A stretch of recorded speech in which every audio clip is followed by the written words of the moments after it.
الحمد لله رب العالمين والصلاة والسلام على سيد المرسلين نبينا Muhammad وعلى آله وصحبه أجمعين. I ask Allah to make this a beneficial sitting where we are learning from the religion of Allah. I ask Allah to make this as a proof for us and not against us. I ask Allah to teach us from the knowledge that He has and give us from the wisdom that He gives to His slaves, and that He gives precision to our ilm, and He gives us tawfiq to act upon what He teaches us. Allah says in the Quran, Bismillah ar-Rahman ar-Rahim, wal-Fajr wa-layalin ashr. And the ulama of tafsir are in agreement that the swearing of the 10 nights in this ayah is talking about the last 10 nights of Ramadan. And whenever Allah Jalla wa Ala swears by something in the Quran, it is because that thing is extremely important to Allah subhanahu wa ta'ala. And what we're going to go through today, bi'idhnillah, this week and next week, is a book that has been authored by one of the imams of our time. He was an alim, al-jalil. He was an expert in aqeedah. He was a person who was able to deliver heart softeners. He was a person of iman and ilm. He was a man of hadith. He was a man of fiqh. And he came from a school, from a teacher who was as greater as he was. Imam Muhammad ibn Salih al-Uthaymeen rahimahullah, from his works is what we have here today, bi'idhnillah, as advertised, is a book which he wrote by himself, which is talking about the Majalis of Shar Ramadan. And what he has done in this book, every single day he has put down a little chapter that we can study. Now obviously from this book we're going to have a lot of benefits, and these short lessons we won't be able to cover everything. But what we will focus on is on chapter number 21. He now begins to talk, obviously because it's towards the end of Ramadan, the end of the book also. He is beginning now to talk about the virtue of the last 10 nights of Ramadan. And in these chapters he's going to talk about, again, like we've said before, he is a man of ilm, but he's also a man who is able to advise and give heart-softening reminders. He is able to make you ponder, make you think. He was a man of great wisdom, rahimahullah. But what we are going to focus on, bi'idhnillah, are the ahkam connected to what he talks about when it comes to the worship in these last 10 nights. So he begins chapter number 21, which is Majalis al-Hadi wal-Ashrun fi Fadl al-Ashr al-Akhir min Ramadan, the virtue of the last 10 nights of Ramadan. And he says, my brothers, لَقَدْ نَزَّلَ بِكُمْ أَشْرُ رَمَضَانَ الْأَخِيرِ. The last 10 nights have come upon you. And فِيهَا الْخَيْرَاتِ وَالْأُجُورِ كَثِيرًا. And in it there are a lot of goodness that you can gain for yourself, and plentiful of good deeds. فِيهَا فَضَائِلْ مَشْهُورَةً وَخَصَائِصُ الْعَظِيمَةً. And he said that these virtues are not hidden from us, and there are certain things which are specific to these last 10 nights which you will not find anywhere else in the religion. There is barakah in these last 10 nights, and especially one night, Laylatul Qadr, which Allah has given honor to more than any other night in any time of the year. But it has been given to this ummah because of the fadl and the khair that this ummah, that Allah wants for it to have.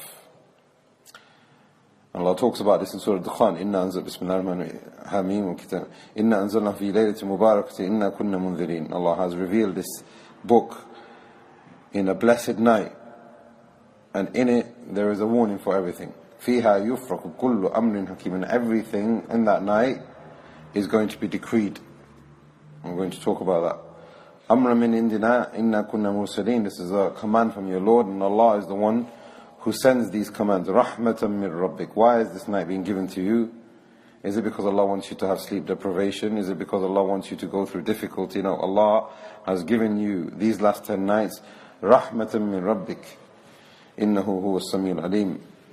رب السماوات والأرض وما بينهما إن كنتم موقنين لا إله إلا هو يحيي ويميت ربكم ورب آبائكم الأولين. And the ayat continue. And Allah Jalla wa Ala here has specifically defined that one night as being Mubarak. And its barakah is kathira, as the Shaykh is saying.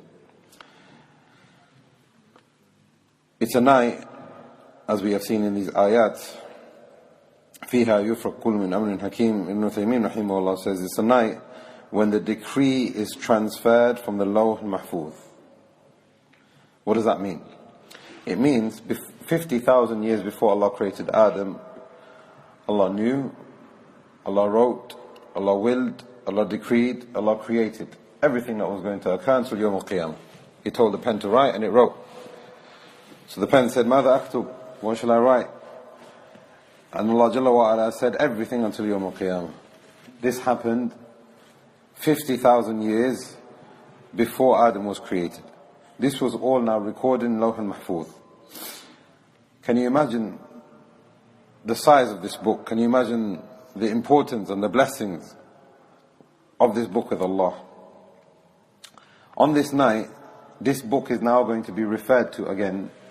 The angels are going to come and they're going to take from that book, from every single one of us, and let's see what Allah wrote 50,000 years before He created Adam about you, and about you, and about you, and about you, about everyone on this earth. And from that book is going to be transferred to your own personal deeds in this dunya right now. This is the importance of this night. It's going to get transferred from the Lawh to our personal records on this night. All the good, the Shaykh is saying, all the good, all the bad, everything is going to be recorded. Your rizq, your will, your goodness, your illness, anything which is good, anything which is bad, all of it is going to be coming down on that night from the mercy and the hikmah and the justice of Allah Jalla wa Ala. And again, we can continue talking about, the spirituality of this night and the importance of this night, and perhaps we will revisit this next week, because in the following chapters he gives a short tafsir of Surah Al-Qadr itself, and in that there are many benefits. So maybe we can revisit that. But then the Shaykh says, فَمِنْ خَصَائِسِهَا, from the importance and the specialities of these last 10 nights, the Prophet ﷺ كَانَ يَجْتَهِدْ بِالْعَمَلِ فِيهَا أَكْثَرَ مِنْ غَيْرِهَا, that he used to perform acts of worship in these last 10 nights that nobody has ever seen before. The best of mankind, Allah has chosen the seal of the Prophets. He has come in this dunya. He's been here for 8 Ramadans. How many Ramadans do you think he had? Not 10, not 20, not 30 like me and you. 8. And in those 8, sallallahu alayhi wasallam, the companion said that we've never seen anything like this. Aisha radiallahu anha, النبي صلى الله عليه وسلم كان يجتهد في العشر الأواخر ما لا يجتهد في غيره. He used to do what in these last 10 that we have never seen before in any other day. She also said, radiallahu anha, that the Prophet ﷺ, whenever the last 10 used to enter, شد مأزرة, he used to tighten his waist wrapper. Now the ulama have 2 understandings for this metaphorical term. What does it mean? Is it metaphorical or is it not? Number 1, if we say it's not metaphorical, it means that he is literally tying up his waist wrapper and he is not letting go. The second meaning, so that means there's no relations, there's no nothing. The second meaning here, shidda mi'zara, it means that he became very, very strict in these 10 nights with himself, with his own diligence and his own obedience and his own endurance and stamina, and he also encouraged his family to do likewise. He also instructed his own family to do the same. Shidda mi'zara. Wa ahya layla, he used to spend the whole night in worship. Wa ayqadha ahla, and he used to wake his family up. So Aisha radiallahu anha is giving us a glimpse into how the tent of the Messenger of Allah sallallahu alayhi wasallam was in these last 10 nights. How his house was sallallahu alayhi wasallam. كان النبي صلى الله عليه وسلم يختلط العشرين بالصلاة والنوم. In the first 20 nights of Ramadan, and this was his habit, and the ulama of usul have said whenever we have can, it means that this was the habitual practice of the Prophet ﷺ. In the first 20 nights of those 8 years that he fasted, he used to sleep and he used to pray. فإذا كان العشر, when the last 10 used to come, شمر وشد مئزر, he used to tighten it and he used to fasten it. So there's more emphasis here. And there are many other hadith which talk about the virtue of these last 10 nights, and we're going to revisit some of these when it comes to the ahkam. But before we continue, when do these last 10 nights begin? and I believe yesterday was circulating an image where people were saying that last night was the beginning of the last 10, and people were even asking this question. The majority of the ulama have said the last 10 begins on the 21st night, not the 20th night. Yes, statistically it means the 20 plus 10 makes sense. But the ulama have said that it begins on the 21st night, and there is no khilaf between the ulama on this. And the reason why we know this is the Prophet ﷺ, on the 19th and the 20th, he wanted to start Itikaf. This is a narration. And Jibreel alayhi salam came to him. Actually, the narration says, after the first 10, the Prophet ﷺ wanted to enter into Itikaf. And Jibreel said, Inna alladhi talabtu amamak. What you are trying to do is yet to come. After the first 10, it's not the right time. After the second 10, to the 20th night, he said, Inna alladhi talabtu amamak. Again, he said, what you want is still not there yet. Jibreel is telling the Prophet ﷺ, his teacher. Then on the 21st night, so now we're talking about Asr Maghrib time, now is the beginning of the last 10. Now is the beginning of Itikaf. Now is the beginning of seeking Laylatul Qadr.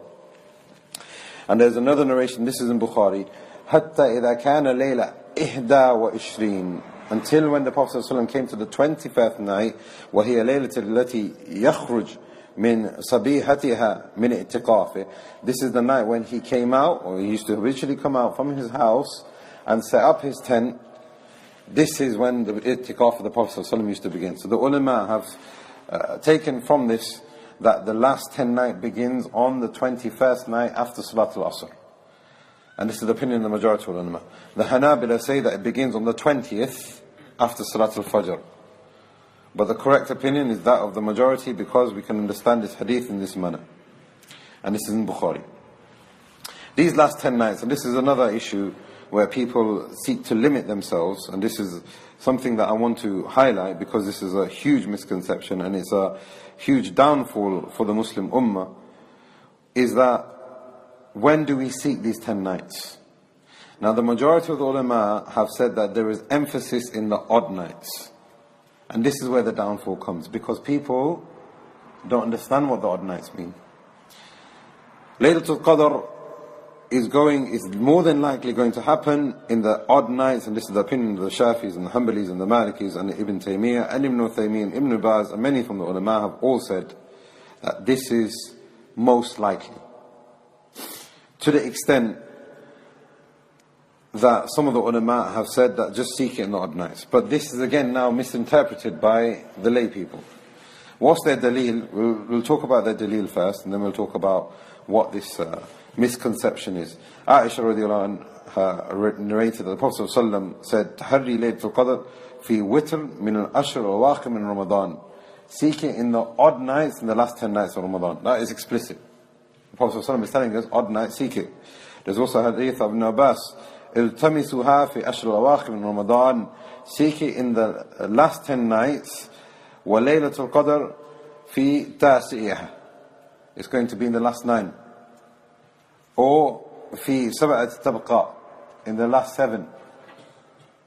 أو في خامسة تبقى. The Prophet ﷺ was then saying, maybe it's in the last 9, maybe it's in the last 7, maybe it's in the last 5. Here we have odd. There's also another narration from Ibn Umar radiallahu anhuma that the Messenger of Allah sallallahu alayhi wasallam saw Laylatul Qadr in his sleep, and he told some of the companions that he thinks it is the 27th night, or in the last 7 nights. Different narrations. So there are plenty of narrations in actual fact which talk about the odd nights in particular. But can it be the even nights? Now Imam Nawawi rahimahullah said that there is ijma'. There is no difference of opinion between the ulama that it is possible that it can move from the odd night to the even night.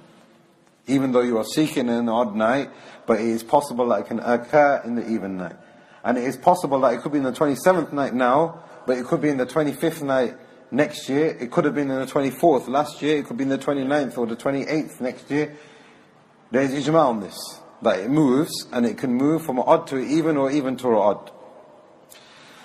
Now, the proof for this is that the Prophet ﷺ said, and this is a narration that's been made Sahih by Al-Albani, it's been narrated by Tabarani, Bayhaqi and others. The Prophet ﷺ said that the scrolls of Ibrahim, the Suhuf Ibrahim, was revealed on the first night of Ramadan. The Torah was revealed on the 6th night of Ramadan. The Injil was revealed on the 13th night of Ramadan. Some of these are odd, as you can probably see the pattern. Some of them are odd, some of them are even. The Zabur was revealed on the 18th, odd or even. The Quran, Inna anzalnahu fi laylatin mubarak. Inna anzalnahu fi laylatil qadr. What night was it revealed in the beginning? The 24th night of Ramadan. The Prophet ﷺ said this, that the Quran began on the 24th. Is that odd or even? Even. Therefore, this is a huge misconception, and people are making worship haram for themselves when they think it's just the 27th. Khalas, I'm going to focus on 27th, I'm going to forget everything else. How do you know? How do you know this Laylatul Qadr? How do you know that you have done the measurements and the calculation correctly? This is the next point. Ibn Taymiyyah rahimahullah and others from the ulama have said that the calculation, because how are we going to fuse this? The Prophet ﷺ is saying seek in the odd nights. That's explicit.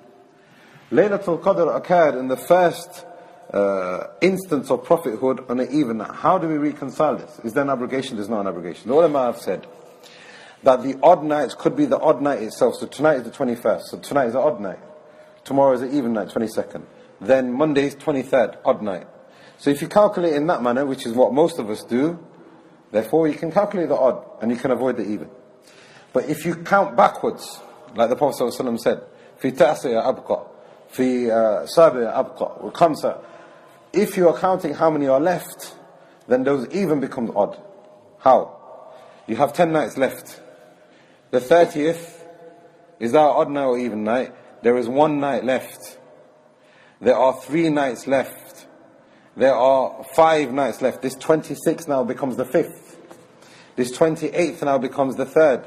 This 24th now becomes the 7th. The 7th, which people are focusing on the 27th, could be on the 24th.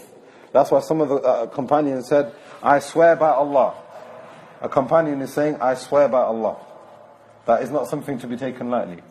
I swear by Allah that 24th is Laylatul Qadr, and there is no other date. Some of the companions said that. Some of the companions used to specify the 24th alone. Laylatul Qadr in the first year of prophethood was the 24th alone. So this is 7 remaining. So people are sleeping. There is a huge calamity. Ibn Uthaymeen carries on to say that the Prophet ﷺ, he used to stay up during these last 10 nights with iman ihtisab. And we all know the hadith. Whoever stands Laylatul Qadr with iman ihtisab, iman hope, then all of his past sins will be forgiven. He said, rahimahullah, Ibn Uthaymeen, كان يحلي ليلة بالقيام والقراءة والذكر بالقلب ولسانه, that he used to stay up all night, standing, reciting dhikr with his heart, with his tongue. And I'll specify this point here because this is very, very important. Because Ibn Taymiyyah rahimahullah is saying here that it's not just your actions and your limbs that is seeking Laylatul Qadr. Your soul is also seeking Laylatul Qadr. That's why you come to the masjid. That's why you are preferring the masjid over your bed. That's why you are preferring the masjid rather than topping up from the meal that you have missed out for fasting 18-20 hours. Your soul wants this night. And the Prophet ﷺ used to stand, like Ibn Taymiyyah is saying here, not just with his tongue, but with his soul. And when you stand with your soul, you won't be lazy. You won't be focusing on just reciting, or just sitting in the corner making tasbih all night long, or whatever what people do. It won't become a ritualistic evening.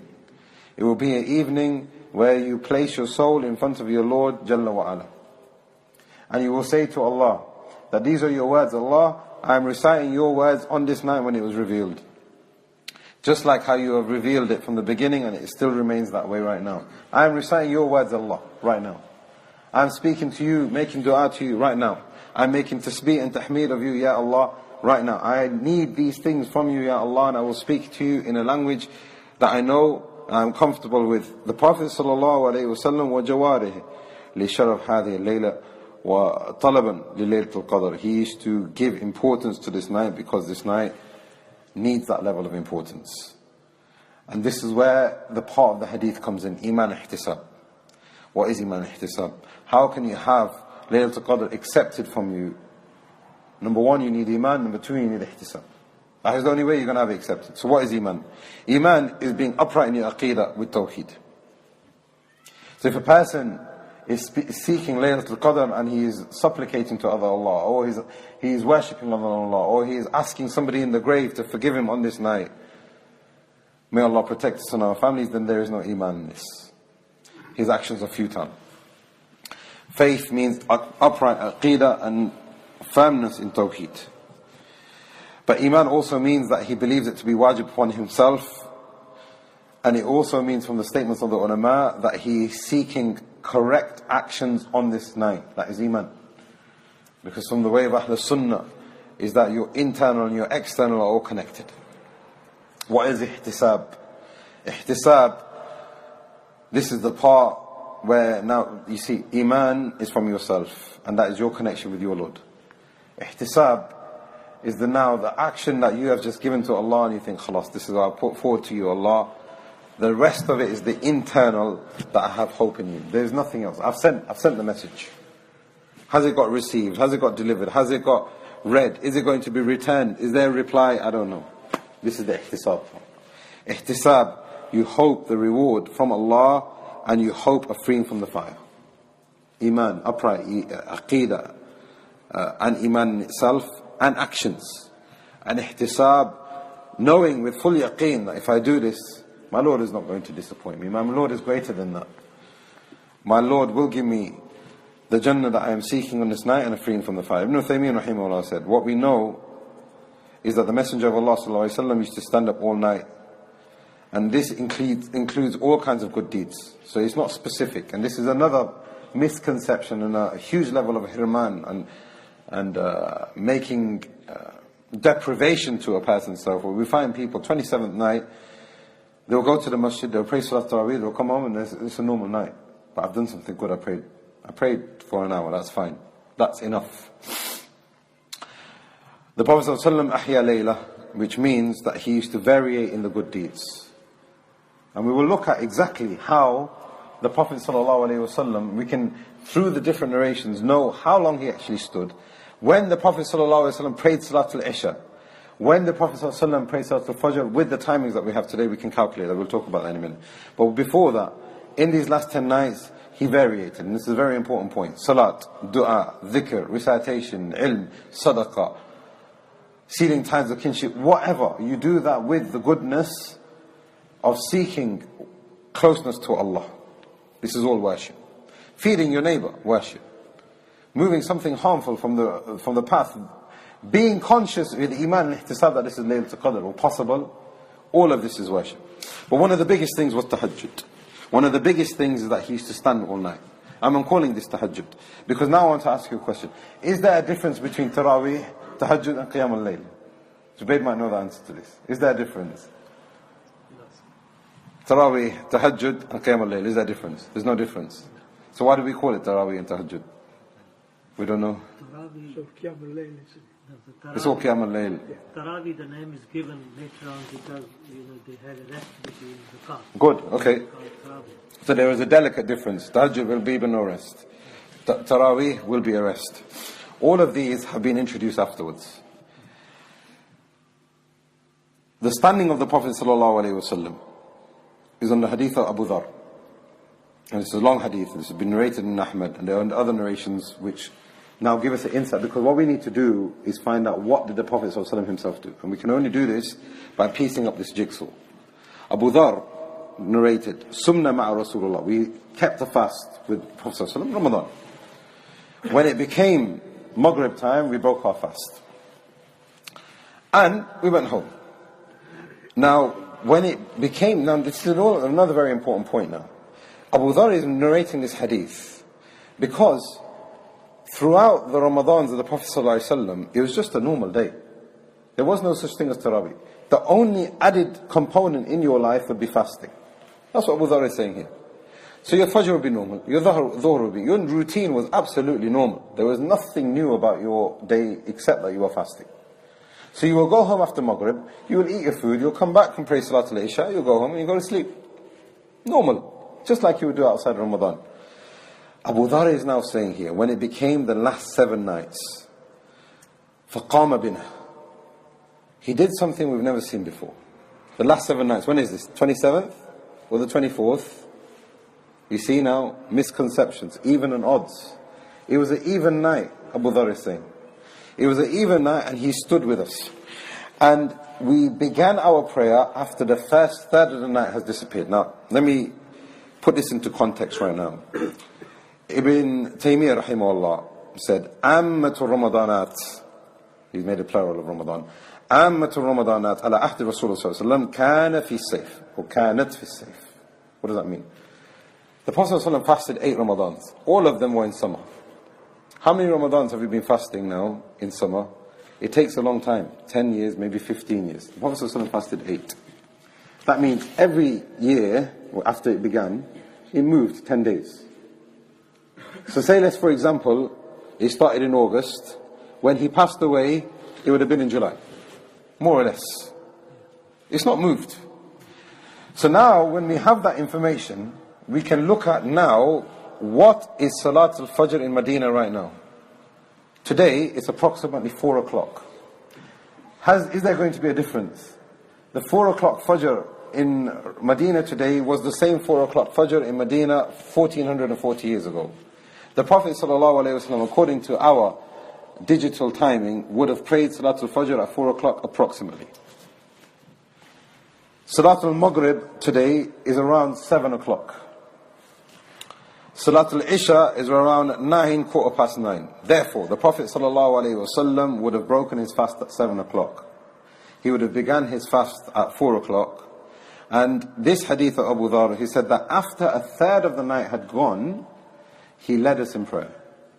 Which tells us that he would have prayed Salatul Isha roughly around 9 o'clock, maybe about 10 o'clock. SubhanAllah. Look at the precision that we have. Now, Abu Dharr narrates that we prayed with the Prophet ﷺ until we thought that we were going to miss the falah. So the sub-narrator asked him, what's the falah? He said, as-suhoor. We can now calculate, if the Prophet ﷺ said, latest, comes out at 10 o'clock and leads Salatul Isha, then he starts making takbir. We've never seen this before, but he's reciting. Let's pray with him. So we started praying with him. And he led the prayer all the way until we feared that we were going to miss Salatul Fajr, or we're going to miss as-suhoor. Let's say we give that an hour. The Prophet ﷺ prayed from 10 o'clock until 3 o'clock. We can calculate that. How long is that? 5 hours the Prophet ﷺ stood in prayer. We have a calculation. So now, we learn that the Taraweeh, in its asal, is the Tahajjud, is the Qiyam al-Layl. All of it is combined in one. There is no difference. Going back to the initial question. However, afterwards it became easier, and after it became broken up, and after the ulama said, okay, we need to have resting and Taraweeh, etc. But the hukm is the same. And the sifa and the description of the prayer is exactly the same. If you want to pray Taraweeh 5 hours, there is no harm in that. In actual fact, there is one Shaykh in Saudi Arabia, he finishes the Quran every 10 nights. And if you ask me how old he is, he's about 70 years old. The asal of the Qiyam of the Prophet ﷺ, the Taraweeh, is that he combined the Taraweeh and the Tahajjud. And this also continued. We can't say that Umar came and changed it. No, there's another narration that's been narrated in Muwatta, and the ulama have said that there is some weakness in it. But if we look at all the narrations, we can see that it's like Umar radiallahu anh ordered Ubay bin Ka'b and Tamim Dari to lead the people in prayer. They prayed in 11 raka'at. One reciter would recite 100, and he would be fast. And the other would be slower, but he would recite less. The people that used to stand behind these two imams, they needed sticks to keep themselves upright. Until, and we would not stop, the narrator is narrating here, this is Sa'ib ibn Yazid. Sa'ib ibn Yazid is narrating this. We would not stop our Salat al-Taraweeh until the early parts of Fajr. Same thing. Around about 3 o'clock, if we're talking about summertime. And there are other narrations. There's a narration that the son of Abu Bakr, Abdullah ibn Abi Bakr, said, I heard my father say, during Ramadan, and he's describing the Ramadan that we used to have, we used to finish our Qiyam, our Taraweeh, our Tahajjud, until we would have enough time to prepare the suhoor. So we used to run home, and we used to prepare whatever we could, and we used to eat whatever we could. This is the description of Abu Bakr. This is the preference that they give. Whatever the case, the Prophet ﷺ would stand for at least at least 5 hours each night. So there is no difference between Taraweeh and Tahajjud, etc. However, the ulama are agreed that if it becomes easier for the people to have it in the beginning of the night, then we should do that. And if you're going to pray for such a lengthy period of time and it's going to cause difficulties upon the people, then that becomes makruh. After time, the madhahib began to soften. And they said, no, we need to relax it a little bit. That's when these terminologies became involved. So now the question is, we're in a state now where the ummah recognized Salat al-Taraweeh, which is getting completed in 1 hour. Do we have a Salat al-Tahajjud? The majority of the ulama have said that if the imam was to pray Salat al-Taraweeh and then say to the congregation, the night is long, we're going to come back later on, then there is nothing wrong with that. And all the madhahib are completely in agreement. And this is beyond the madhahib as well, broader from the imams of the salaf. They said that there is no kirahiyah in that at all. It's perfectly fine. In actual fact, the Hanbali madhab said that it is mustahab for the imam to do this, especially in the last 10 nights. However, there is something which is known as ta'qib. Now, we will find some people, and some of the ulama, they will use these narrations to say that Salat al-Tahajjud is not allowed in the last 10 nights. Before we talk about this, what we are in the situation right now is exactly how the Prophet ﷺ had it when he was leading Salat al-Taraweeh, Tahajjud, Qiyam al-Layl. Where in fact, the night, the Prophet ﷺ, he himself, wants to dedicate the whole night. And coming back is not feasible for us. Therefore, your Taraweeh and Tahajjud can be combined. There's no hardship in that. So there is no problem. However, if it is January, and Salat al-Isha is at 7 o'clock, and Salat al-Fajr is at 5 o'clock, and you've prayed Salat al-Taraweeh and you've gone home and you're sleeping 8 o'clock, 9 o'clock, you've got another 6-7 hours of Laylatul Qadr that you could be seeking. Are you going to sleep? Or is it better for the Imam to say, listen, we won't do witr right now, we'll finish our Salat al-Taraweeh, we'll come back at 12 o'clock, and we'll pray for another 2-3 hours. What do you think, ya Jama'ah? Jama'ah says yes. That becomes Salat al-Tahajjud. The majority of the ulama are in agreement that this is perfectly fine.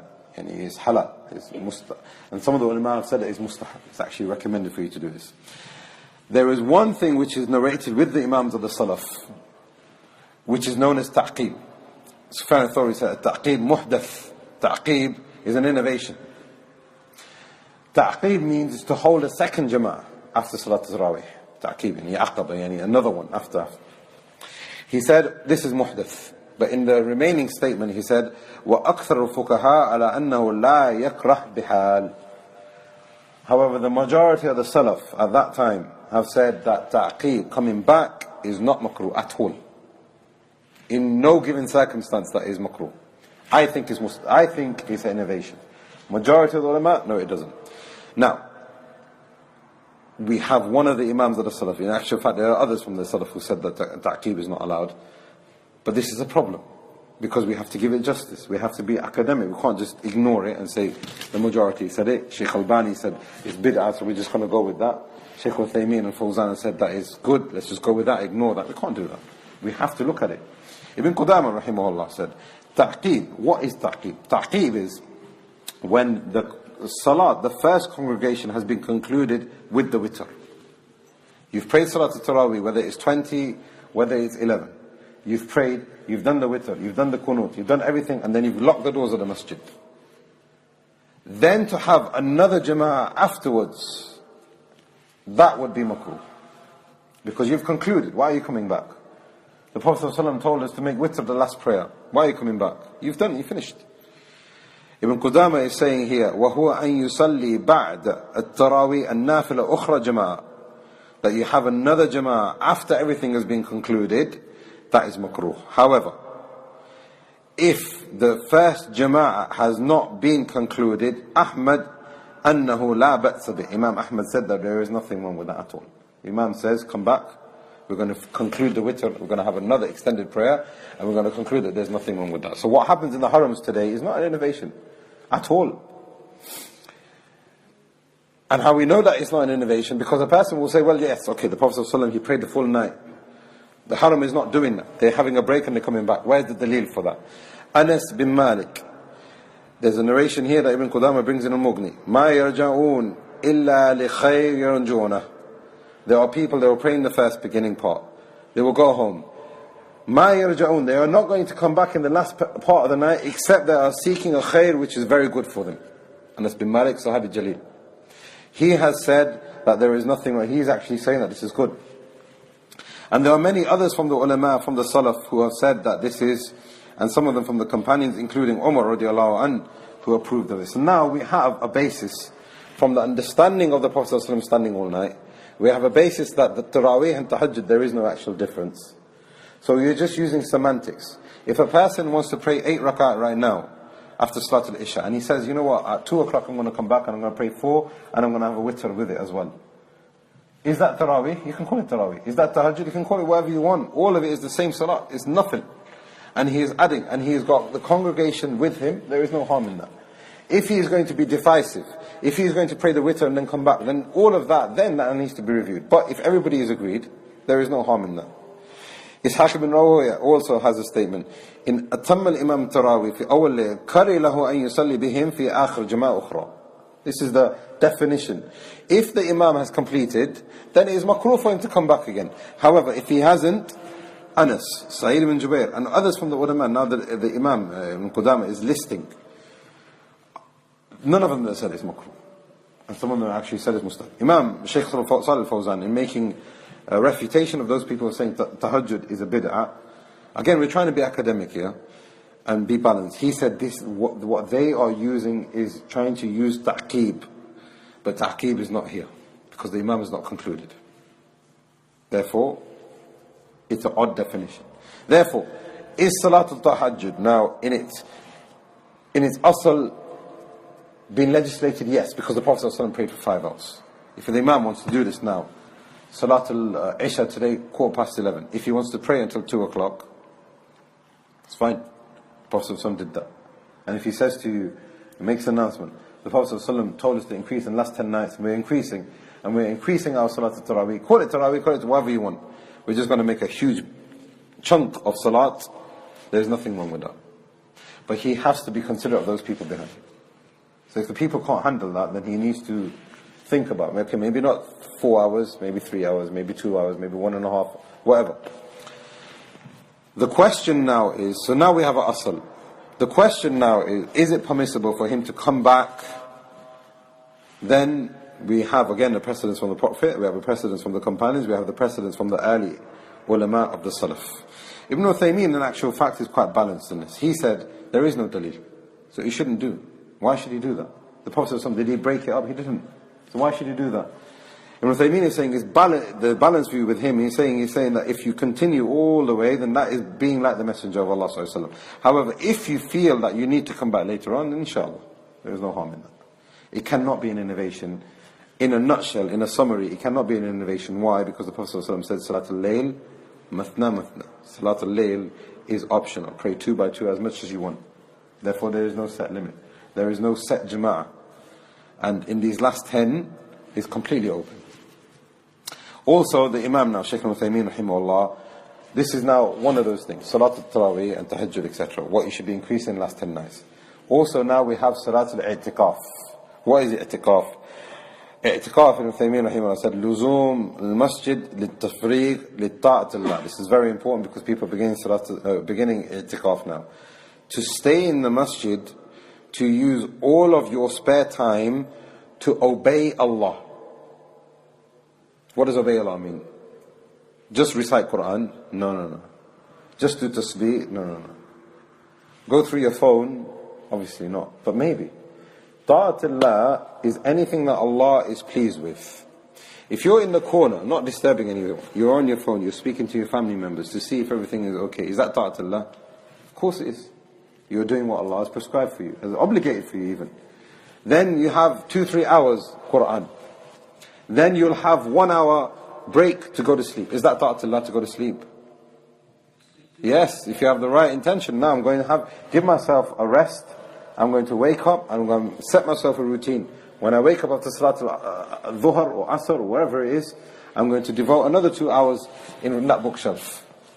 Is that ta'atullah? Or must be Quran? No, this is seeking ilm. There's English books there, there's Arabic books there, there's Urdu books there, I believe also. There is a wealth of worship that a person can be doing. Anything that Allah is pleased with, this is the purpose of your itikaf. It's not for the purpose of socializing. It's not for the purpose of having somewhere to stay. It is not for the purpose of seeing what the community is up to, get a free meal, whatever it is, charge your phone for free. The point is, you do what Allah is pleased with. That's why you come to the masjid. That's why you should be coming to the masjid all year round. But just like Ramadan is teaching us with everything else, it is teaching us what we should be doing all year round with a magnifying glass. You come to the masjid every single day. How do you come to the masjid? We don't really think about it. These last 10 nights, put it under the microscope. How do you pray all year round? Normal. Subhan Rabbil Azim 6 times, maybe 3 times, Subhan Rabbil A'la. Maybe if I'm feeling a little bit pious, 5 times. Microscope, last 10 nights. Should you be doing extra ibadat? Should you be doing extra dhikr? Should you be doing extra ilm? Should you be doing extra sadaqah? There's so much that we should be doing. Ramadan is teaching you, what are you up to? Look at yourself. Put yourself under the mic. Itikaf is doing that now in your connection with Allah and your connection with the masjid. What is the ruling of Itikaf? Ibn Taymiyyah? Huwa min sunan al-thabita bi kitabillah wa sunnat rasulih. It is a sunnah which is firmly established. One of the Imams of the Salaf, Ibn Shihab al-Zuhri, rahimahullah, said, it is strange that the Muslims have given up Itikaf when the Prophet ﷺ never gave it up, not even for 1 year.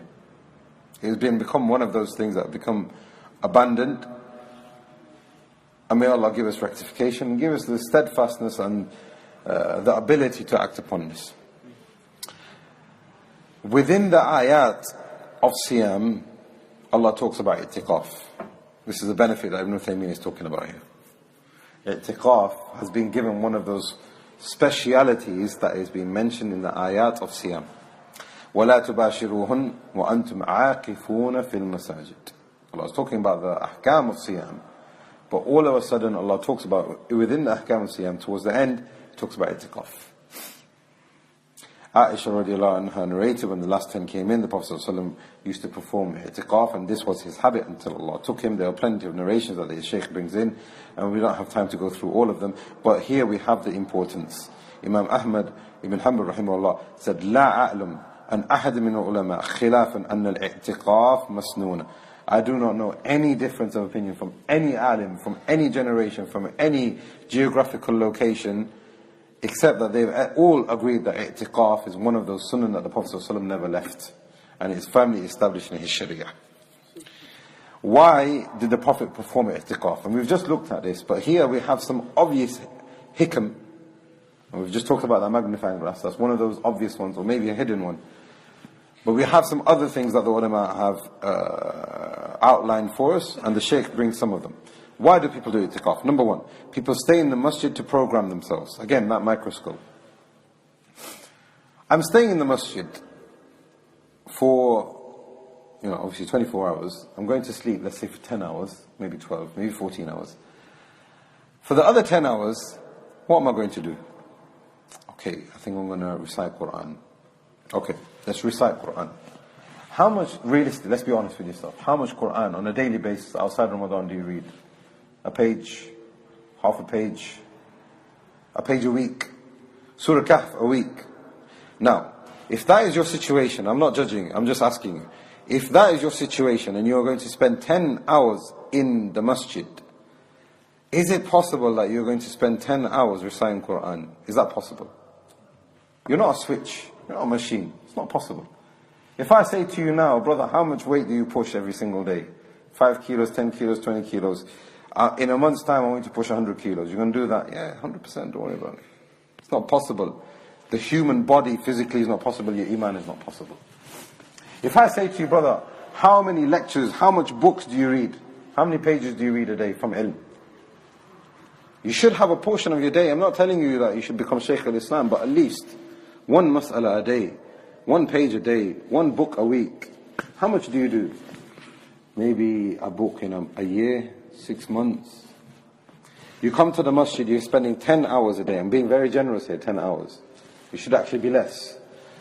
In those 10 hours, wallahi ladhim, I've seen this with my own eyes. People will start reciting the Quran. That's it. I'm piety mode. Alif Lam Mim Dhalika al-Kitabu la rayba fihi hudan lil-muttaqin. What's my phone saying? Literally.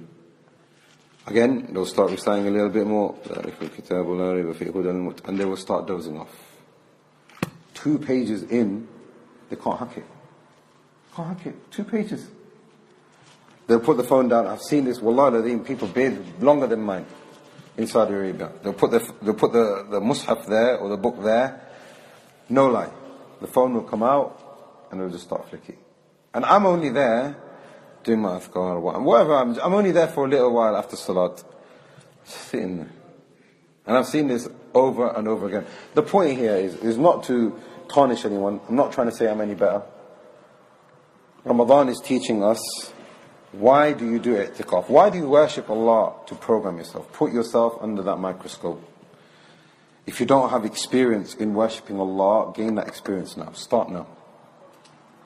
But you can't come in Ramadan and say, right, I'm going to start worshipping Allah. I've got no experience. What do? You will get stuck and you will go backwards. The ulama have also said that itikaf has been legislated to seek Allah's reward. Is there a specific reward for itikaf? The ulama agreed that there is no reward. There is no specific reward in the kitab or the sunnah for itikaf. The reason why you are here in itikaf is to seek the reward that we do know about. Man qam laylatul qadr iman wa ihtisab ghufira ma taqaddama min dhanbi. Can you get that at home? Maybe. If you're in the masjid, very, very likely. And all of those things that the Prophet ﷺ talked about the last 10 nights. The angels are coming down. Are they going to come down to your house? Maybe not. You've got images, maybe. Maybe you've got some najasa in your house. Maybe you've got something that you are unaware of in your house that is repelling the angels because of our own weaknesses and our sins and our negligences. Maybe there's something on my phone that I'm addicted to and I don't want to delete it. The angels of mercy won't come to your house in that manner. But if you're in the masjid, it's very likely they will come. To seek that reward. He makes sure he gets Laylatul Qadr, Ibn Taymiyyah is saying. Number 4 or number 5, it reinforces, look at this delicate point. It reinforces Iman in the unseen. How? How does it reinforce you come into the masjid that there is an unseen? Because you are leaving the complete scene. You're leaving your work, you're leaving your family, you're leaving your car, your house. Everything that you know, dunya, seen, you've left it. I'm staying in the masjid. Why? Because I know that there is an unseen that I'm seeking by staying in the masjid. I'm going through sacrifices. Maybe I won't get to eat what I want to eat, shower, all of these things. But why? Because of my lack of interest in the scene in these 10 days. Therefore, when you come out after itikaf, are you going straight to the takeaway? Or are you going home and that's done something to you? These 10 days. These 10 days must reinforce the unseen in you by removing the scene. Any attachment to it. The itikaf will help you doing that. It is also to show mutaba'ah of the Prophet ﷺ that he is more beloved to us than absolutely anyone. Even our own family, we will leave them because of the sunnah of the Prophet ﷺ here. He did this, I'm going to do it. It also, from the hikam of itikaf, is that it protects your fast. We need it for the 20 days, but these last 10 days even more so. And Ibn Taymiyyah rahimahullah said that if you want to see how your first 20 have been, then look at the quality of the last 10 in a roundabout way. Why? The Prophet ﷺ said, إِنَّمَا الْأَعْمَالُ بِالْخَوَاتِيمِ. You want to see how successful you are in your ibadah, in your salat, in your zakat, in your family. How successful are you as a parent, as a father? How successful are you as a son or a daughter? How successful are you in your salat, in your connection with ilm, in your connection with the mushaf, in your connection with sadaqah. All of that will come at the end. All of it. Ramadan is telling us these last 10 days is a small blueprint of your life. Those 20 days have gone. How have you been in those 20 days? The last 10 days, if you're going to improve, then there is a good chance that that quality from the first 20 will improve. We will see that if Allah has given you tawfiq in these last 10, that those 20 have been accepted. Not only has they been accepted, but that 20 has helped you develop into something else in those last 10. Let's apply that to you being a parent. Let's apply that to you being a child. You've been young. Sometimes you listen, sometimes you don't listen, sometimes you misbehave, sometimes they're looking in your bedroom, you're not there, sometimes you end up being in haram places. Okay. All of that gets forgiven by your mother. She's your mother. She will forgive you. No matter what you have done, she will forgive you. May Allah have mercy on our mothers and preserve those who remain. The Prophet ﷺ, Allah talks about this in the Quran also. The person who has lost everything is that when your parents become old and you have not been forgiven. Why? إِنَّمَا الْأَعْمَالُ بِالْخَوَاتِمِ. They have become old. It's now the end part. Yeah, you've had some problems in the first 20, 30, 40, 50 years. Yeah, there have been some problems. But you patched them up. You've maintained that tie. When they're 70, 80, 90 years old, if you're continuing in that manner, then there is a problem. There's a huge problem. Because the Prophet ﷺ said, إِنَّمَا الْأَعْمَالُ بِالْخَوَاتِمِ. If your connection, your love, and your transparency, and your forgiveness, and you say to your mother, Mama, look what I've done to you for the last 20, 30, 40, 50 years. Please forgive me. Accept this from me. Buy her gifts. Make her happy. Take her to Umrah. Whatever it is. If that is changing now, and she's becoming beloved to you, and you beloved to her, and that relationship has changed, that is a sign of Qabul from Allah. There's no doubt about it. You as a parent, rocky, bad relationship, he's going through teenage years, yeah, we're far away, he's doing his own thing. But if you have been a good parent, Allah will bring him back to you, there's no doubt about it. Yaqub, there's so many instances, Ibrahim, there's so many instances in the Quran. إِنَّمَا الْأَعْمَالُ بِالْخَوَاتِمِ. You can judge how you are in your life.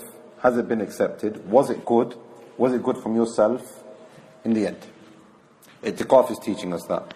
It also trains us, and it's kind of connected to what we talked about before, to have a level of zuhd. You become proportionate in your eating, proportionate in your sleeping. You even become proportionate in your speech, in your gaze, in how much relationships you have with your family.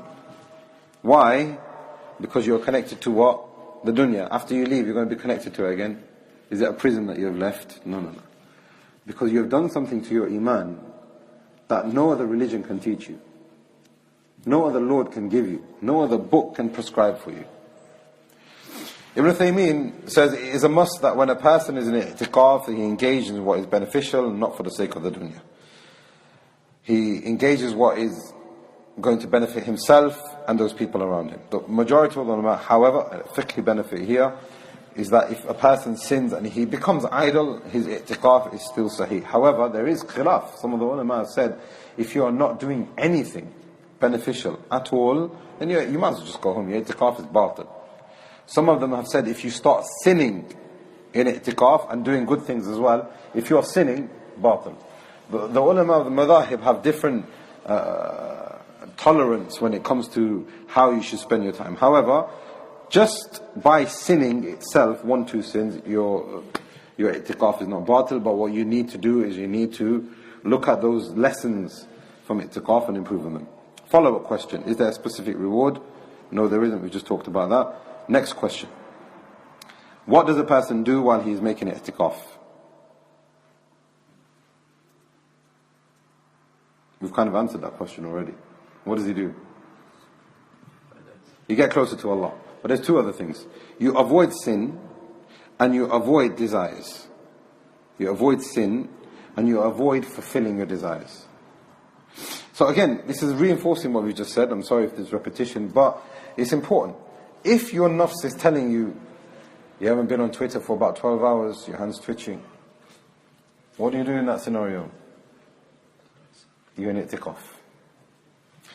and so on. Question: is it permitted for a person to leave Itikaf? Ibn Taymiyyah rahimahullah, it's in the translated version that you have there also.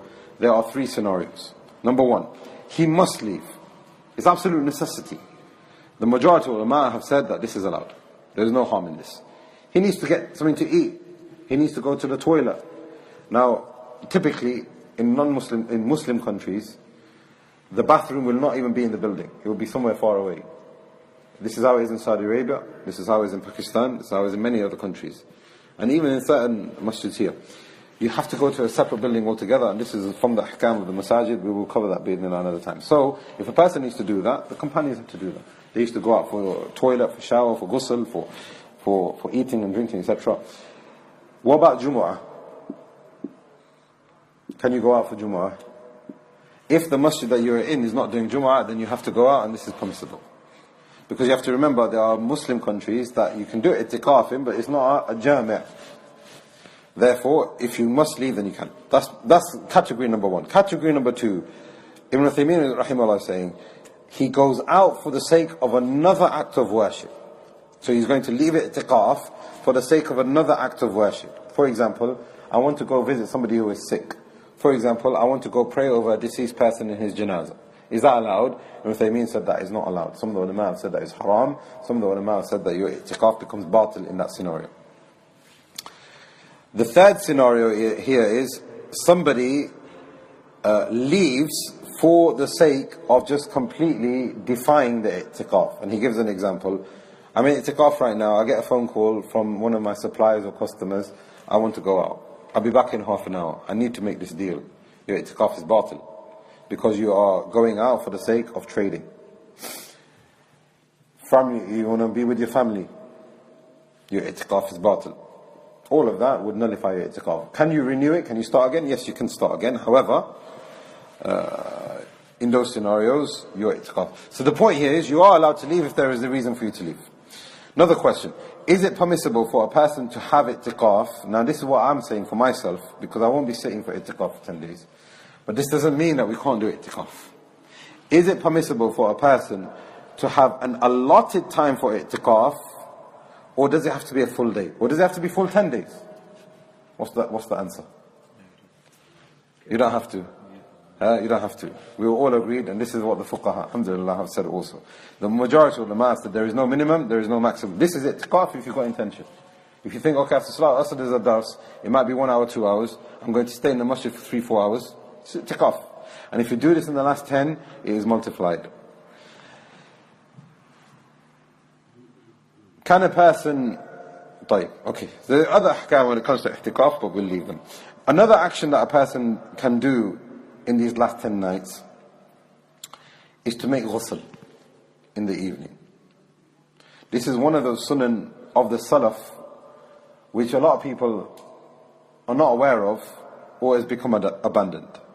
Ali radiallahu anh, between every Maghrib and Isha, in the last 10 nights, used to make ghusl. Ibn Jarir Tabari, the famous Imam Mufassir, the Salaf used to consider it sunnah. They themselves made it sunnah upon themselves to make a ghusl every single night between Maghrib and Isha, before the Qiyamah, during the last 10 nights of Ramadan. Imam Nakhai used to wash every single night, and once he had a shower, once he had a ghusl, he used to wear the best of clothes and he used to apply the best of perfumes. Why? Because he's going to meet his Lord. Iman ihtisab. And there are many narrations. Anas bin Malik used to have a special garment that he used to have for the 24th night, and he used to swear by Allah. 24th is Laylatul Qadr. Tamim al-Dari, who was a very famous companion from a very rich background, he bought an izar, trousers, if you want to call it that, for 1,000 dirhams. We're talking about a few £100 at that time. So if it's more than a designer label that people will pay for a pair of jeans. He bought one garment just for that night because he could afford it, and he used to leave that just for Laylatul Qadr. So now Ibn Jarir is saying that there are many examples of the Salaf specifying these last 10 nights in ghusl, in perfume, in garments, coming to the masjid in that manner. And there are other deeds and broader deeds that a person can do, which are acts of worship. So just to summarize, what should a person do? Increasing in salah, increasing in sadaqah, increasing in reciting, increasing in itikaf, whether it's for a moment or whether it's for the full 10, ghusl, and other acts of deeds that you can think of which will bring you closer to Allah. This year, the 27th night is going to be on a Friday night. Question, is there any particular virtue of there being Laylatul Qadr or the 27th night on a Friday night? Trick question. I'll tell you why it's a trick question. Because you're saying no. Because there's nothing narrated. It didn't happen to the Prophet. The Prophet didn't say anything. Ibn Rajab al-Hanbali rahimahullah said, there is a general understanding. Firstly, he says, okay, well there isn't anything specific, but there is a general understanding that when time and place, virtue in time and place is combined, then the multiplication and the emphasis is also enhanced. That makes sense? So if we've got Laylatul Qadr in Leicester, is that the same as Laylatul Qadr in Makkah? Obviously not. So now what Ibn Rajab is saying, Laylatul Qadr, after Allah has had a Sa'at al-Istijaba between Asr and Maghrib on Friday, you've recited Surah Kahf, which will give you nur between the two Jumu'ahs. You've had Salatul Jumu'ah. You've had your, from Jumu'ah ma bainum, Jumu'ah, Kafar ma bainum. You've had your sins expiated.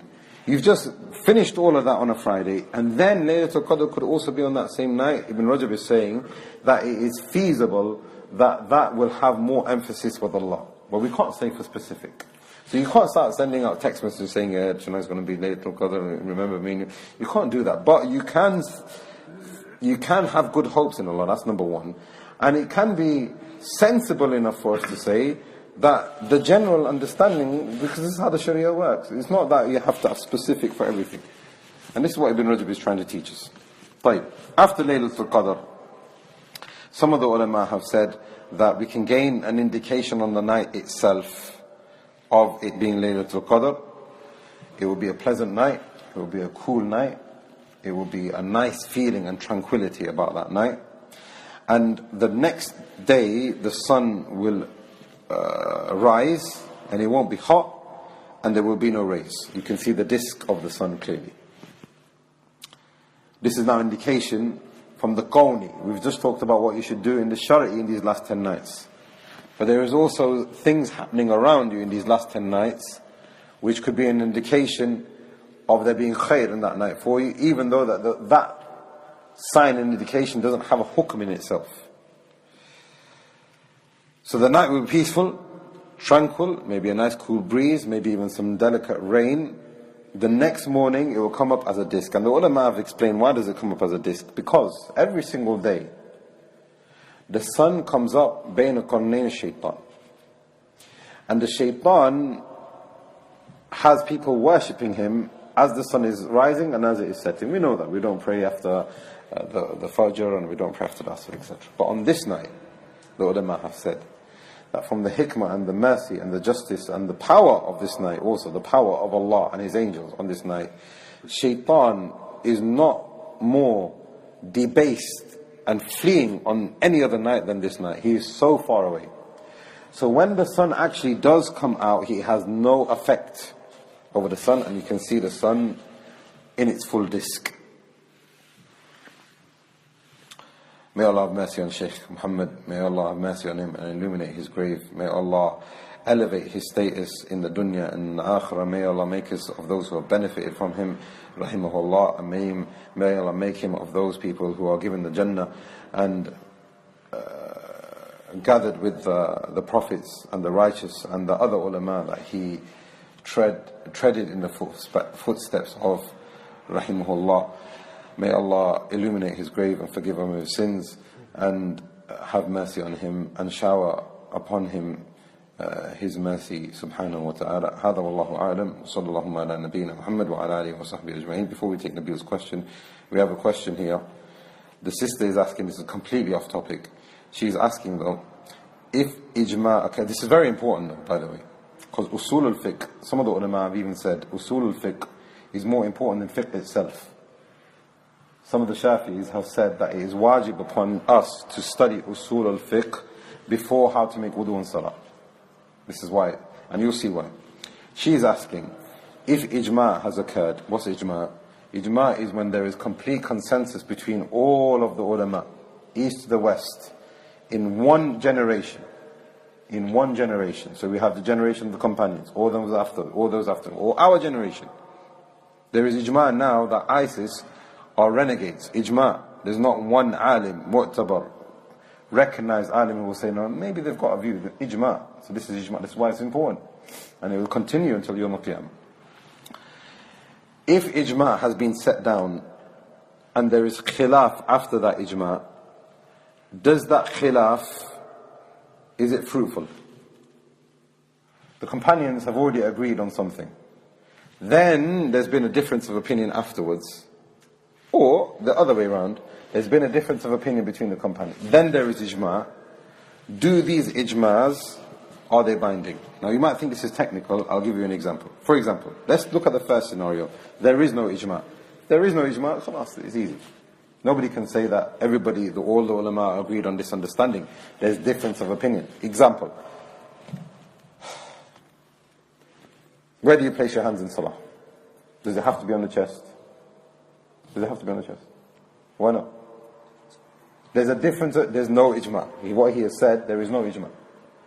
Some of the Salafi ulama, until today, my sheikh including, he places his hand below his navel. You'll see him behind the imam in the haram today. Below the navel. There is no ijma on this issue. Can you make inkar? He is a mubtadi', he is doing something. No, you can't do that. That's wrong. That's scenario number one. Scenario number two is that there is khilaf between the companions and then there was an ijma after the companions. For example, the companions, all of them differed, or most of them differed, as to the order of the Quran. Ibn Mas'ud said, Falak al-Nas is not even part of the Quran. It's part of Ruqya. It's not part of the Quran. It finishes at Ikhlas. So according to Ibn Mas'ud, if you did Falak in your salah is batil. Ibn Mas'ud. The point here is that the companions, they differed as to what was the Quran and the order of the Quran. Khilaf. At the time of Uthman, they became ijma that this is the order. Can you now pray Nas and then Kursi in your salah? You can, but people will say, what are you doing? You can't pray in that order. That's not the order of the Quran. The point with this now, if there is khilaf and then there is ijma, the khilaf has not gone away. However, the ijma must be respected. That makes sense. The ijma must be respected, but we can still say that there was a difference of opinion. Let me give you another example, and people ask me this question all the time, at least once a month. And this just happened last week. Abdullah ibn Zubayr, he didn't give bay'ah to Yazid. Did he do khuruj? Did Abdullah ibn Zubayr perform khuruj? Is he a khariji? Is that proof for making khuruj against the rule and making takfir and then you make khuruj yourself? How do we apply this now? What we will say is, akhi, listen. Number one, he didn't make bay'ah in the first place to make khuruj. You have to make bay'ah to make khuruj. He didn't make bay'ah. That's point number one. But applying this principle here, if there is ikhtilaf, ijma comes after that ikhtilaf, what do you give preference to? Ijma. There is no book from the ulama of the Salaf. You look at Barbahari, you look at Sabuni, you look at Usul al-Sunnah Imam Ahmad, you will find any book, a Wasiyah by Abu Hanifa. All of these books will say that rebelling against a ruler is not allowed. It's a matter of aqeedah. All of the Salaf are completely agreed. Ijma. There is no khilaf. Therefore, applying this now, it's wrong.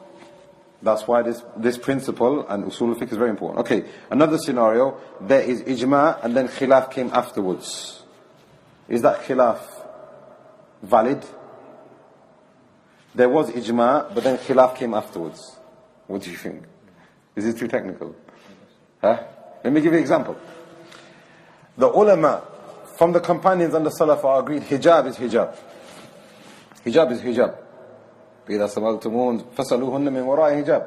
Hijab is hijab in the Quran. You have to have a sitr between a woman and a non-mahram man. Whether it's a curtain like this or whether it's a hijab that we know.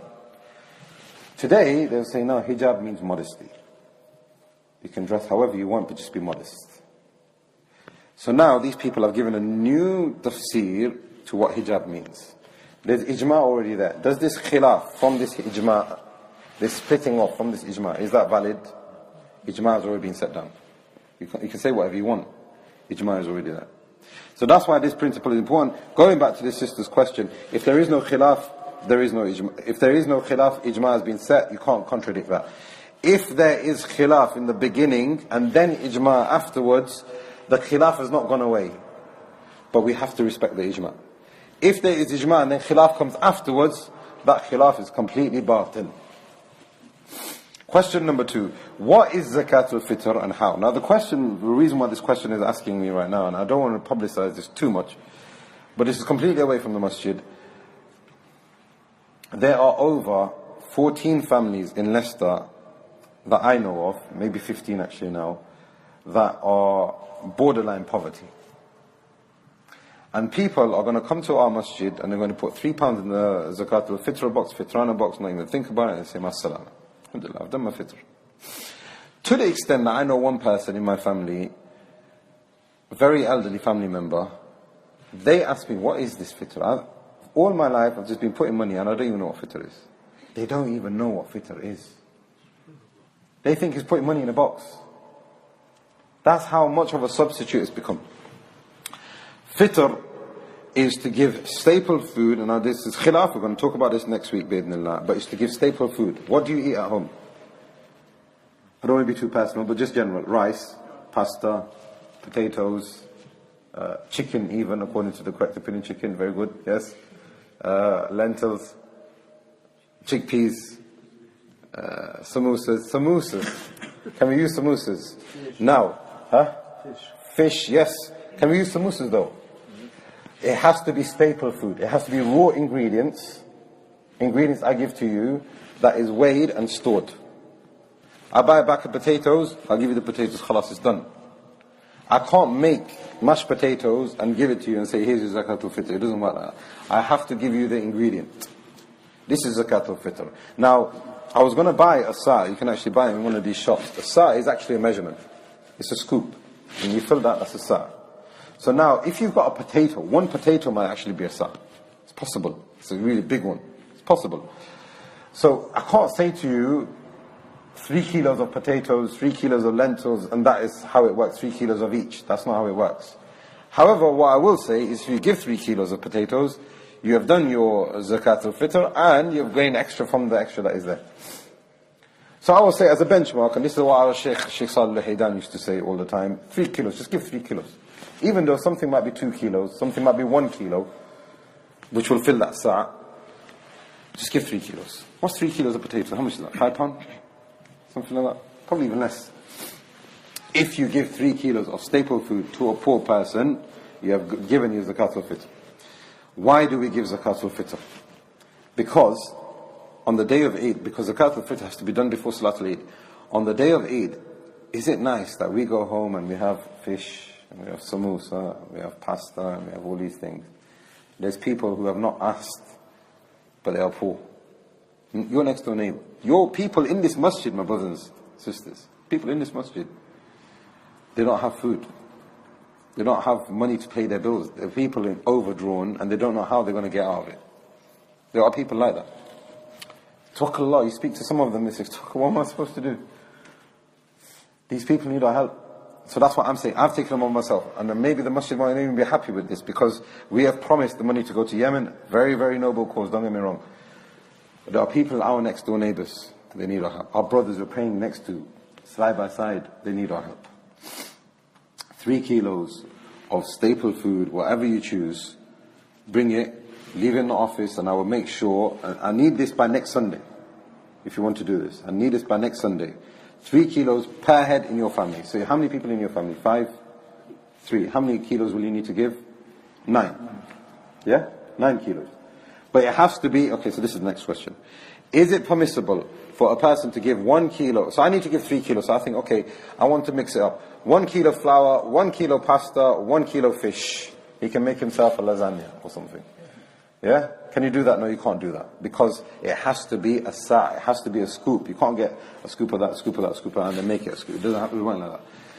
So if you want for yourself, I will say to my mother, look, I will give 3 kilos of pasta, you give 3 kilos of rice, you give 3 kilos of lentils, you give 3 kilos of chicken, and we'll give them 12 kilos of our zakat, but it'll be a variation.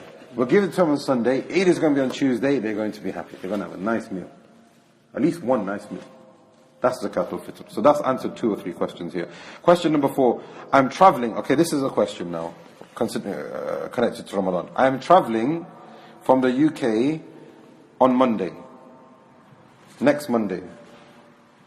I will arrive on Tuesday, which is Eid for us. In Pakistan, their Eid is going to be when? Thursday, Wednesday. What do I do? Do I fast with them or do I break? The majority of the ulama have said, فَمَنْ شَهِدَ مِنْكُمُ الشَّهْرَ فَلْيَصُمْ. As long as it's Ramadan, you need to fast. As long as it's Ramadan, you need to fast. And the Prophet ﷺ told us, الصوم يوم يصومون والفطر يوم يفطرون. Fast with them and break the fast with them. So the majority of ulama have said that if a person is in the country, then he needs to continue fasting with them. The counter argument with that is, and this is the opinion of some of the Hanabila, is that they need to break the fast after 30 days, because there is no such thing as 31 days in Islam. So he's gone on Monday, he's fasted on Tuesday, he's completed 30. Wednesday they're still fasting, and they're going to do Eid on Thursday, maybe. Does he fast Wednesday or not? If he fasts Wednesday, it's going to be 31 days. If he doesn't fast, how can he not fast? Everyone else is fasting. The majority of ulama, some of the ulama say, no, you need to break your fast, but be quiet about it, do it secretly. But the majority of ulama, and Ibn Taymiyyah is of that opinion also, is that he needs to continue fasting. Because of the generality of the evidence, Allah says, if you see the month, then fast. And this is a correct opinion, bi'idhnillah. Nabil. So you mentioned physical characteristics of Laylatul Qadr. Is there ikhtilaf in that matter? Because I read something today by Sheikh al-Jawi, and he said that there's a common misconception that's going about that a light can be seen. A light can be seen? No, I don't know of a narration which says that a light can be seen. But there is a narration which says that there will be tranquility and be calmness on that night, and the following morning, the sun will come up with just a disk without any rays. So it'll be easy for you to look at. No, so if someone completes an idea and someone wants to congregate in the masjid afterwards for Tahajjud or extra few rakats in the masjid, without the permission of the imam, or just without the imam, just in the side room, etc.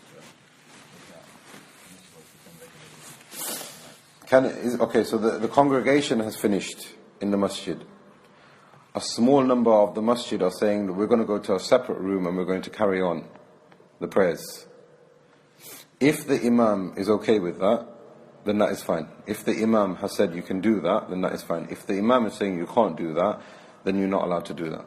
Because the Prophet ﷺ said in another hadith that a person can't lead a prayer on the authority of another person without his permission.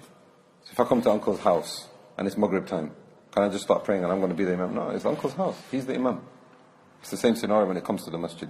To the extent that some of the ulama have said, if there is an imam, this is a strange opinion, but if there is an imam and he has appointed himself for the adhan or the imam without the permission of the normal imam, the salah for everyone is batil. That's how serious some of the ulama have taken it. Because this is a well-known mas'ala that you can't pray on the patch of somebody else, basically, without his permission. So I would say if the imam has told you that you can do it, then khalas, inshallah, it's fine. Especially if it's in a separate room and it's a different musalla, then that's fine with Allah. It is, if another group comes in and the Jama'ah is finished, they start their Jama'ah, do they have to take the ijazah of the imam? You mean the congregational prayer? Congregational prayer, yeah. Okay, so now if the person, if a group of people have come in and they've missed the first congregational prayer, can they start praying another congregational prayer? Congregational prayer is slightly different because now what we're talking about is the first congregation.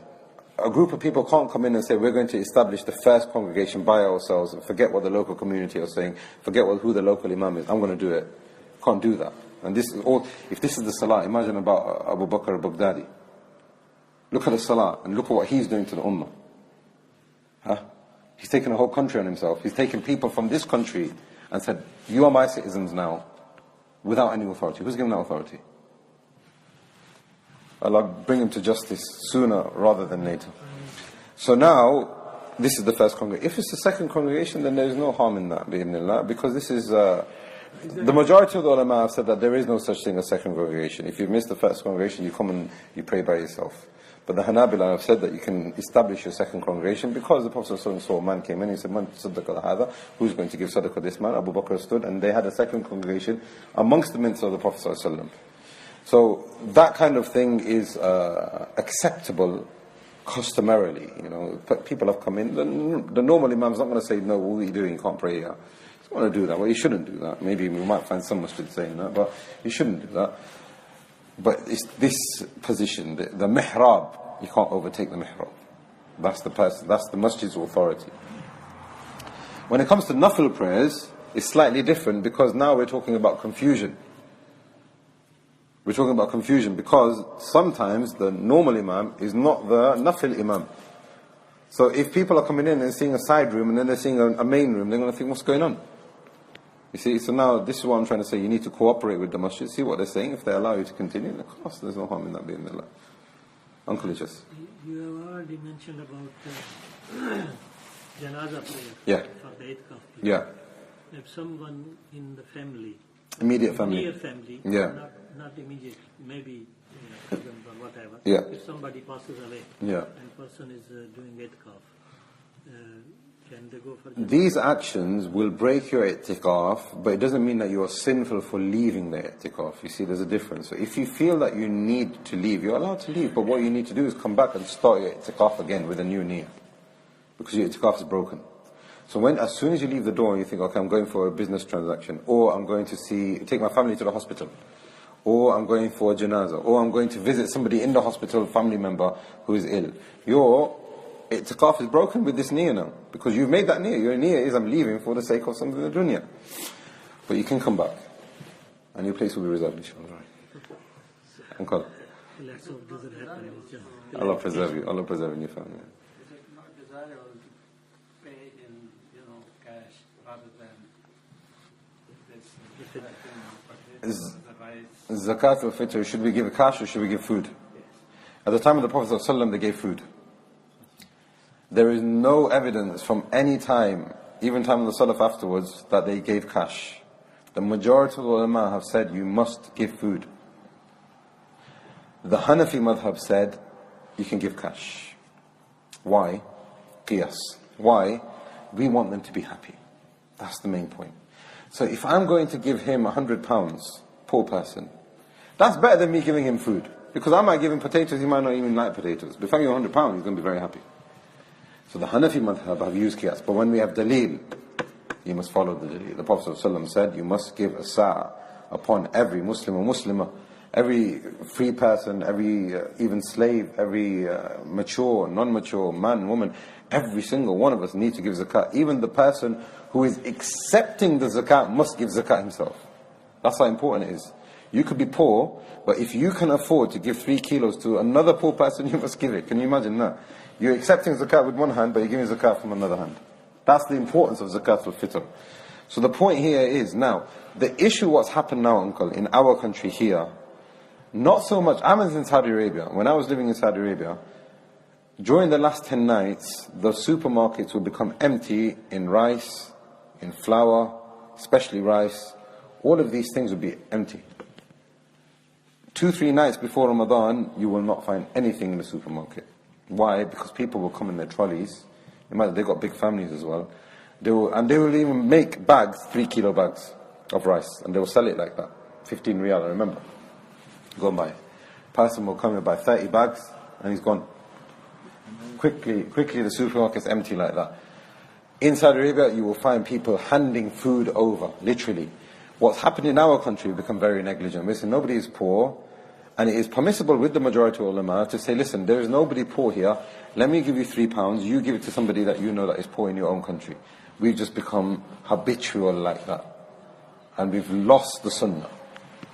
And what we are trying to do with our own community is trying to revive that, bi'idhnillah. speaking about Tarawih. Yeah. Pray with Imam 8 rakat and now pray witr. Can you start to the home pray Tarawih again? Yeah. Can you pray after the Imam has prayed the witr? Yes, of course you can. Yeah. Of course you can. You pray more. This is why we were asking this question. Can you have tahajjud after Tarawih? Can you have it in your house? Can you have it in the masjid? The answer for both is yes. Because Tarawih is tahajjud. Tahajjud is Tarawih. It's all the same thing. It's optional prayer as long as you want throughout the whole night. So you can only pray one with. Also in home. Also wherever you want. Now, yeah. You can only pray one with. But you can only pray one witr. Jazakallah khair. Yeah, that's very Repeat important. the witr. Yeah, it's very important. Jazakallah khair. Or you can pray after witr to get wudu. You can pray. What do you mean? After you pray. After witr, you go home. Yes. Get wudu. You do wudu again. Maybe go to sleep and then wake up again. Yeah, that's fine. Yeah, that's fine. Now, this is a very important point. Now, this is happening in our masjid. It's very, very unfortunate. If there is a difference of opinion between the ulama, is it permissible for me to say, well, you know what, I don't agree with the opinion of the imam, I'm not going to pray behind him? If the imam says, listen, we're not going to do witr tonight, from now on, I'm not sure what he's going to do, to be honest. I'm not sure what he's decided. I don't think we're going to do tahajjud, because the night is very short. But if he did, argument's sake, and you say, no, I've read a fatwa that tahajjud is bid'ah in the last 10 nights, there is only tarawih, and I'm not going to pray tahajjud, and I'm going to boycott this masjid. Is that allowed? Of course it's not allowed. Ibn Taymiyyah rahimahullah said, if a Hanafi is praying behind a Shafi, he's not allowed to leave his prayer. Why did he say that? Because the Shafis in Salatul Fajr, they make qunut every single day. Qunut, Allahumma hdina fi man hadayt. In Salatul Fajr. You don't do that. I don't do that. You don't do that. The whole Ummah doesn't do that, but the Shafi madhab does that. Are you allowed to abandon the Shafi Imam? No. Ibn Taymiyyah rahimahullah is saying, general principle, we should understand this very, very well. If the ijtihad is sound, he's following a sound opinion from the madahib, the imam is following a sound opinion from the madahib, even if you disagree with him, you are not allowed to boycott and leave that masjid. Now what is happening here, unfortunately, in the witr, people don't see that the witr with the imam doing dua is legislated. I had this conversation with a person last year. After the imam has prayed Salat al-Tarawih, he'll pray the shafa' as well, he'll pray the two, but before the imam is going to stand for the witr, he'll leave. He will break off from the Jama'ah. Prophet ﷺ said, Man qama ma'al imam, hatta yansarif. If you pray with the imam until he's finished for the night, kutiba lahu qiyaman layl. He's prayed the whole night. He's made that haram for himself because he thinks, bid'ah, I'm leaving. The same thing when it comes to this tahajjud thing. Bid'ah, I'm leaving. This is wrong. This is very, very bad. We need to understand and tolerate tahajjud. If you think it's better for you to stay and pray, this is much better for you. Don't abandon the masjid. Stick with the imam, stick with your brothers, stick with the congregation. How are we going to be united? How are we going to have an Eid together when people are saying, well, you didn't do witr properly? It becomes petty. Now, when it comes to this dua issue, I just want to address this because I want to have it on record, which is that the Prophet ﷺ commanded or taught Hussein ibn Ali, Allahumma hdina fi man hadayt wa afina fi man afayt. That is thabit. There's no doubt about that. He taught him how to make the witr. He himself, the Prophet ﷺ, in the Battle of Raji', if you remember, sent out a group of mushriks came to Medina and they said, listen, we want to embrace Islam, but they were lying. We want to embrace Islam. Bring for us your huffaz to our city and we will look after them. What did they do? They killed all of them. The Prophet ﷺ said, look how treacherous these people are. The best of our people, huffaz, they took them and they killed them. For 1 month, the Prophet ﷺ stood making qunut, qunut, dua in every obligatory prayer, loud, holding his hands, and the people behind him were saying Ameen. The majority of the ulama have said that we can use qunut is qunut. This is qunut nazila. Qunut for the witr is the same thing. The hukam is the same. So there's qiyas. That's point number 1. Point number 2 is that when Umar established the Tarawih again, he appointed Ubay ibn Ka'ab to make the dua. And it's narrated in Muwatta and in Al-Bayhaqi and other places that the people used to say Ameen behind him. There's also another narration in Muwatta that Umar himself led the witr one night and there was a drought. And he said, Allahumma qaht al-mattar, Allahumma qaht, Allah, give us rain, give us plentiful and rain. And he kept repeating that, people were saying Ameen, Ameen. So is there dalil? Of course there is dalil. If you don't want to agree with that dalil and you think, okay, well, I see that dalil, but number one, it's weak, or it was specific to them. There is ikhtilaf. I mean, people look at things in different way, and we respect that. But can you turn away from the imam? Can you leave the masjid? This is a very big problem. Question, Nabil. Sorry. As you know, some people in this month, particularly, there's a problem of praying Isha early. Okay. So if, for example, there's clear then you can't pray it. but This is again now going, okay, you think that Isha has not been established. Somebody else thinks that Isha has been established. Both of them feel that they have done what is correct. I'm using the best of thoughts here for both parties. In that scenario, you say, my brother, I will follow you, but when it comes to the shurut and the pillars not being there, then I can't pray them. I'll still come to pray, but I'll pray Isha afterwards. I'll pray and I'll use it with the intention of nafil, perhaps. You can do that. In that scenario, you can't pray. In that scenario, he must pray because he thinks it's legitimate. However, what is happening now is people are looking at a timetable and they're looking at degrees and they're looking at this and they say there is no Fajr and there is no Isha and they become very, very negligent. You've probably seen the image. 2 weeks ago, I was walking down the street, 9:57, it was red, clear, like this carpet. And at 10 o'clock there was one masjid, Salafi masjid in our city. 3 minutes later they were praying Salatul Isha. Impossible. Then I went over there because I know where the sun sets. It's just around the corner from the masjid here. Crown Hills Avenue Road, I think. You elevate it and you can see across the horizon where the sun is setting. And I stayed there until 10:38. Masjid Taiba, Isha began on that day at 10:40. And I was taking pictures. Look, 10:15 now, there's another Jama'at that's happening in another masjid somewhere else. 10:15, look. I'm not saying this is official. I cannot say it's official. I don't even think I'm qualified to do that. But I can see there is redness. You can see there is redness. And I did the same thing with Salatul Fajr the other day. I just went out into my garden and I went slightly away and I looked outside and I could see a white thread clear. That was 4 or 5 minutes after Masjid Taiba's beginning time.